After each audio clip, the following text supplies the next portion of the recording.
Thank you, President Trump. James Comey and John Brennan, now under criminal investigation related to the Trump-Russia probe. Do you want to see these two guys behind bars? Well, I know nothing about it other than what I read today, but I will tell you, I think they're very dishonest people. I think they're crooked as hell, and maybe they have to pay a price for that. I believe they are truly bad people and dishonest people, so whatever happens, happens. And now, a few weeks after the strikes that you ordered on the nuclear facilities in Iran, there is an Iranian official who says you, President Trump, have done something that he can no longer sunbathe in Mar-a-Lago. As you lie there with your stomach to the sun, a small drone might hit you in the navel. It's very simple. Do you think that's a real threat? And when is the last time you went sunbathing anyway? It's been a long time. It's been a long time. I don't know. Maybe I was around 7 or so. I'm not too big into it. Yeah, I guess it's a threat. I'm not sure it's a threat, actually, but perhaps it is. And on one other subject, two Democratic senators now, Cory Booker and Alex Padilla, have a new bill out. They want to require CBP and ICE officers to have legible IDs, and they don't want CBP or ICE officers covering their faces. Would you ever sign that? Well, they wouldn't be saying that if they didn't hate our country, and they obviously do. I'm surprised that they would do it, knowing a little bit about them.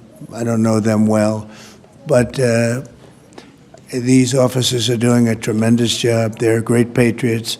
If you expose them because of statements like have been made by Democrats and others on the left, usually, mostly, I think probably exclusively, you put them in great danger, tremendous danger.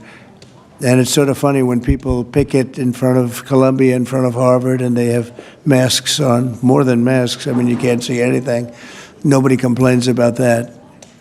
At a recent press conference, President Donald Trump was asked a pointed question by a mainstream media reporter about the long-standing controversy known as the Russia hoax.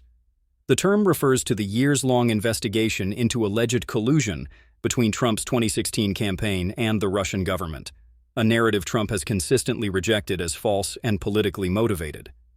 Many expected Trump to respond with his usual aggressive rhetoric. However, his reply was unexpectedly calm and strategic. Instead of lashing out, President Trump thanked the reporter for bringing up the topic and used the opportunity to reframe the narrative.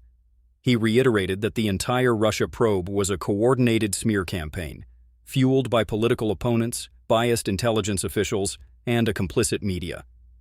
Trump cited findings from the Durham Report and recently released declassified documents, claiming they confirmed the lack of evidence and political bias behind the investigations. But what truly surprised many was his shift in tone. He didn't just focus on personal vindication, but made a broader point about protecting democracy and restoring public trust in U.S. institutions. He stated, "What happened to me should never happen to any future president, Republican or Democrat," emphasizing the need for government accountability and media honesty. The press conference marked a mature and calculated shift in Trump's messaging, signaling not just defiance, but leadership. Reactions were swift. Supporters praised the president for his clarity and restraint.